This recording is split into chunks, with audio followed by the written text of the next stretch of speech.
will go blind if you use that. Oh, I didn't know we were recording. The back for no reason. As one thing. He's wearing the same shirt as you too. Oh no. It's fine. We just won't sit next to each other. Can you tell me and Larry apart? No. Or do Are we look basically exactly the same person? I mean, this is coming in pretty strong, honestly. You sure you could differentiate? Larry's been growing that for like 9 years.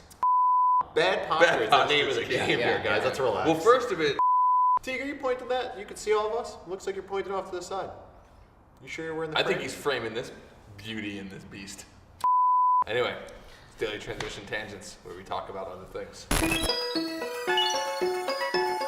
So we'd like to talk about how Larry is wearing the same shirt as Vin today. It's a whole topic. Matching. Well, because Larry's kind of, it's not that Larry's new to the group. Larry has been here forever, but Larry's Longer spending than a me, lot for more sure. time. Yeah, Larry's an OG, but at the same time, like, you know, he's spending more time now, and he just hasn't learned the t-shirt rule. We have a chat group in the morning, and everyone just posts a photo of what they're wearing for the day, so we don't conflict. See, I'm not part of that group, though. Because he has an Android. It's because he has an Android, Yeah. and it comes I from green. refuse to conform. Yeah, we're gonna have a green bubble chat group. It's weird. Yeah. I mean, unless Samsung wants to sponsor us, or Pixel, or whatever, Oh. whoever the hell makes that I'll shit. Put my iPhone right into a river. I'm so afraid to break this thing every day. Oh, I cracked my screen the other day. Oh, woe is me. I have this like stupid Mophie case because I can't get through a day without a battery. Wow. So, you know, sometimes when we sit in these DTT positions, you notice things about like the shop that you never really noticed before. Out how we have an eye wash sign, but there's no eye washer. There is. What's that? No, right below it is the eye wash. Get the f out of here. Dude, If I'm gonna. How long have That I is worked so here that I've dirty. never You will go noticed there's blind an if you eye use that. wash? Look, How old is that? You will How go do blind use if it? you use that. What do we do? Just stab it with a knife and pour water in your crank eyes? this open, which I don't want to do because it breaks the seal, and then you just. No, Look dude. at all the dust that came off. Open it!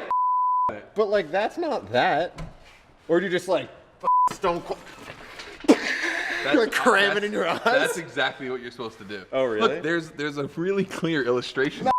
This is like high level excitement for a DTT. I hope you guys are enjoying this. Because Larry's here. It's because Larry's here. We're really excited about it. It's like a new Alright, toy. so what are we you gonna forgot talk about? Then you hate. What should we talk about? Well, Oh, Larry thinks that these go quick. Yeah, I've never done one of these. the one thing that no one knows is we don't ever do a second take. We just keep talking, and then these This is guys it. fix our problems. That's why Teague hates us so much. Alright.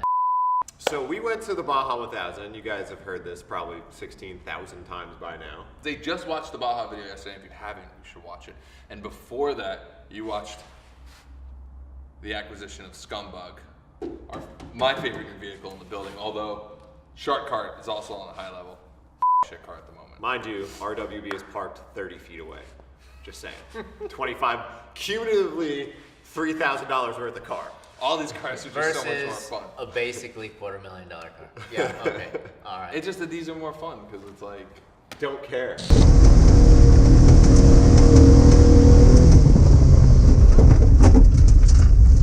Steering wheel just came off. Wow, that's sketchy. Yeah, there's zero care affiliated. So anyway, you should have already found out about this. You should have watched our exploits and adventures for the Baja, which has been kind of this amazing eye-opening event for all of us because other than Ashley, none of us had been to it. A ton of fun. Should have watched that yesterday on field trip. And today, there's even more leftover stuff we'll talk about. So while we were watching Baja from the lovely position of this Baja bug and our Raptors, Our man here had a way different experience. yeah, vision from the sky. So anyway, on kind of a new segment that we may blow into something else and may make into something bigger. It's watching what Larry does. Larry's one of the best photographers in the world. He won't admit that, but the rest Larry of gets to do a lot of cool stuff, and you get And to Larry see what gets to comes do a lot out of of the cool stuff. camera. So our whole little idea is now you see what goes on behind the camera. So we gave Larry one of our cameras and said, film a bit while you're there.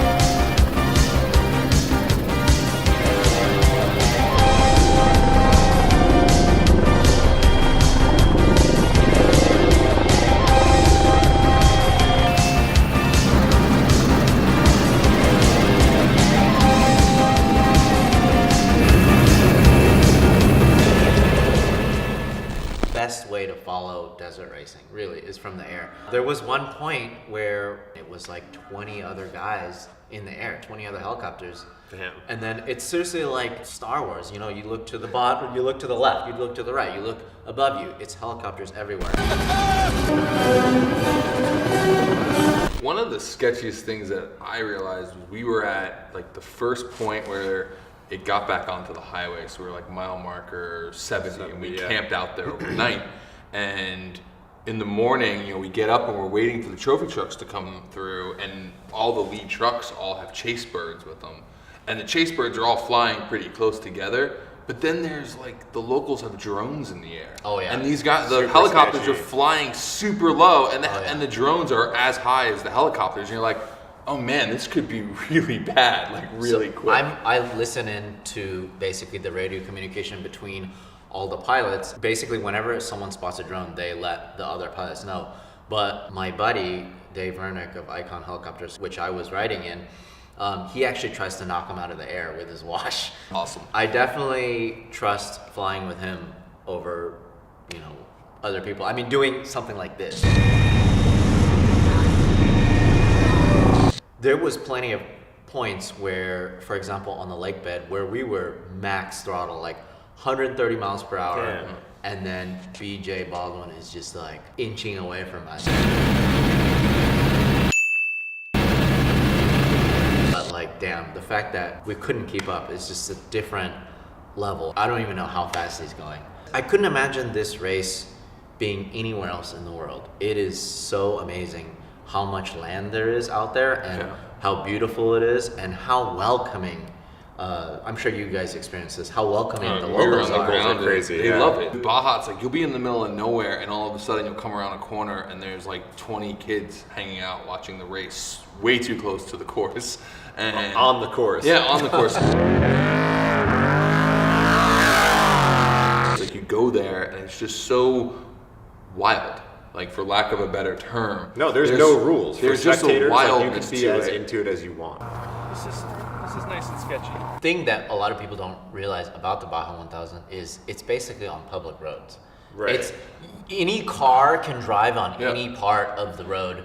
And I've heard the horror stories of that. We were driving like to a road left of, you know, actual race course, and they were just pickup trucks Going reverse line, like- line on a road just narrow enough for a truck. And there's pickup trucks during the trophy trucks coming that Yeah, direction. because you realize And that it's these just so people mind-blowing. want to go get a good spot, so they don't want to be next to the pedestrian roads, so they drive like a couple miles into the race line, go Yeah. find a spot, and then they don't have race radios or comms or anything. yeah. They just are literally like, all right, I'm gonna go move to the next spot, and drive opposite traffic down the race road, which is like just insane.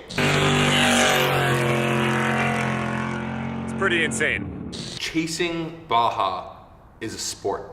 There's definitely dangers involved. I mean, I think they were telling me that more people die on the chase road than on the race road because people just make really bad decisions. And there's a bunch of, you know, chase trucks out there trying to keep speed. But then there's also the locals, and the locals will do like really crazy stuff to just kind of stay ahead of the pack. And there's certainly a fun part of it, but there's also just that wildness of like, man, this is so insane that this is happening. You put dust pinstripes on the trophy trucks as they drive by. You just stand in the whoops. If you're gonna do that, stick some GoPros on them. Honestly, that's one of my favorite parts about off-road racing. You actually essentially have to run your own race. Yeah. You know, and if you don't navigate correctly, and if you don't watch out, you will run into some gnarly stuff. You know, and you actually have to go 9/10 sometimes to keep up. And like You also have to pre-plan or at least know what you're doing, and then that part of it's kind of fun. I mean, the same thing in rally racing. You're like, okay, we're gonna see the stage 3 or 4 times, and you've been with us before. And it's like, I would stay up the night before when we were working, and I would plan out like our route and plan where you were going. And the same thing happens for Baja, except you don't get to take a break at night. In the middle of the night, if you decide to sleep, the race passes you. You know, that's what we saw. And that brings us to a whole other point about like Ironmanning the 1000 is Can't even probably Ironman the chase. I couldn't Ironman the chase. Seeing the 1000 is like, it's utterly insane that you can drive for over a day straight in those conditions by Right. like but I mean, totally by yourself. There's no way I would be able Like to between Ironman anything. between you know? adrenaline and like, you know, just like the fatigue of actually like being off road and like taking the abuse of the terrain, like.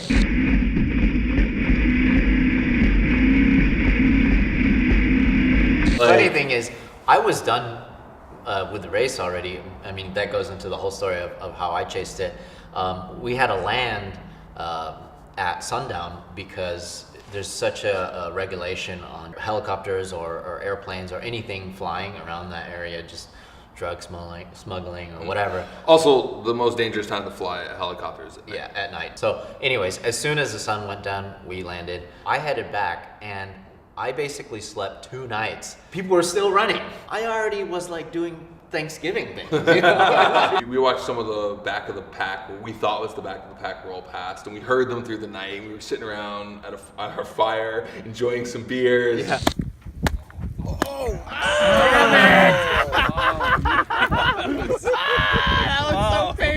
Just, you know, having a good time. We woke up, but it wasn't actually when we woke up, it was after breakfast. Yeah. We just hear the sound of a race car in the back, and like, sure enough, like, there's still people continuing. Yeah. Because it gets to a certain point where like, you've started this and you're going to finish it. Growing up in New York, like, I don't think off-road racing is this thing that like, we're aware of. But when you live here in Southern California, it's everything. Yeah. Like, everyone talks about off-road racing. This stuff didn't even exist in my life, like before 2 years ago. And I like slowly got into it, and then going there made me realize like, this is like the bucket list item. But like that event is now. I just want to say I'm really proud of this because this is a real tangent. Oh, Like I don't even know if we started talking about what Larry's even here for. We're just having Well, I conversation. think it's because this is actually like real excitement. Like, Yeah, it's great. Like, we all went down there. Vin was there, Teague was there. Sorry, Joey wasn't there, but Zach was there in his flamboyant self. And no one walked out of there not saying, we need to come back, whether it's to watch this again, to do this a different way, or to race it ourselves, or just to be a part of it. Like, I think whether it was even just working at the pits to like help other teams through, it's just a really cool event that, you know, as much as we will sit here and try to tell you and show you how cool it is, and we'll get back to where Larry will tell you his side of this. It's one of those things like, you got to go experience it, like, study it, have a plan. We didn't have much of a plan. Don't do any of that. Just go, because our story is a bit of like how a bunch of jabronis that didn't do any research could buy this piece of crap and go do it and have a blast. Well, we didn't really do. We chased in it. Like, it's not like we raced it. Oh no, that's what I'm saying. Instead of being able to make it down, we have to like make sure we don't get too close to the cars, like so we don't get rocks on the helicopter. Wow. Like, Think about that proximity of a helicopter to a car, worrying about getting rocks on it. Yeah, I mean, like, there was a point where we were following close enough and fast enough where I could hear them start to hit the helicopter, and then we're like, all right, pull up, you know? When we're doing convergence shots, like as soon as we pass over them, like I feel like turbulence, like just pushing up and then dropping the helicopter. Like you could feel it clearly. Who's in the bird with you? Eric from Temp Media, who has And worked. Eric, by the way, has done most of the aerial work for us on the Gymkhana films. Yeah, in the past Gymkhana couple of 8, years, too, Gymkhana so. 7, Gymkhana 9. I don't know how Eric doesn't get sick just looking at that all day. He's behind the sticks on the shot over, which is pretty much the top of the line system in terms of like a gimbal system in front of a helicopter. Granted, there are those guys down there, and like kudos to those guys who literally just strap themselves like onto the skids and film that way or So shoot that way. That's just That's a a different thing? level. Yeah, that's a thing.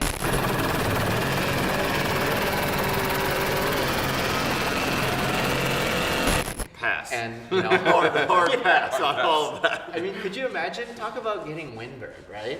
Yo. Sunburn and windburn from just like flying. That's like some that savage much. stuff. It's not the way I want to die, Bob. No. Yeah. So, but you were shooting out the window. So did you guys have a door off? No, because that slows us down too much. Oh, Yeah, that slows us down too much. So were you shooting through the glass? I had a window, but there's some times where I had to shoot through the glass. But luckily, the glass is clean enough or thin enough for it to not really distort the And you're photos also too much. focusing through a lot of it too. Yeah, and the thing is, like, I have my helicopter kit that I bring with me because when I'm on the ground, I usually shoot like fixed focal lenses because I can walk forward, backwards, and I want to shape the way the image looks. But from the air, everything is pretty much going to be in focus anyways. Like I want it to be in focus, I want to show that speed. I want to convey just the essence of them going that fast.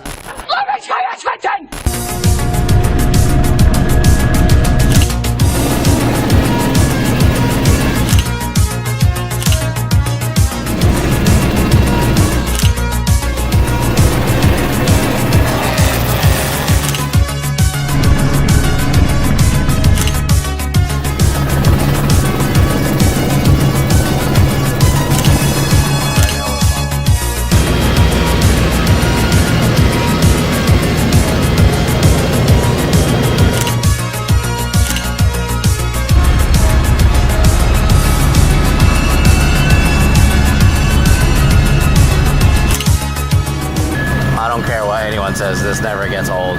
Oriental delicacies can take a little getting used to, man. You said that there's enough for that whole thing, right? Put your phone away. Sorry. I didn't know we were recording. I thought we were just changing it. This is what I deal with all the time. It's Vinny. This is what I deal with all the time. This is what I Talking deal with all for the way time. too long. It's Vinny just looking at the f***ing phone. What are you doing?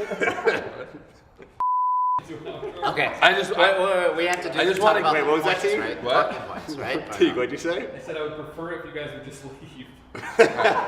Let me just out it. I'll just go out real quick. Yeah, so if you want to pencil in going home Yep. for midnight, so you get it done. Ready? Let's just do it. Rolling? I am always ready. Well, hope you guys enjoyed that. If you want to see more from our friend Larry Chen, let us know below. Who knows? Maybe we'll have him on some more episodes of DTT. Maybe we'll give you your own show. Later. So we're doing my segment now?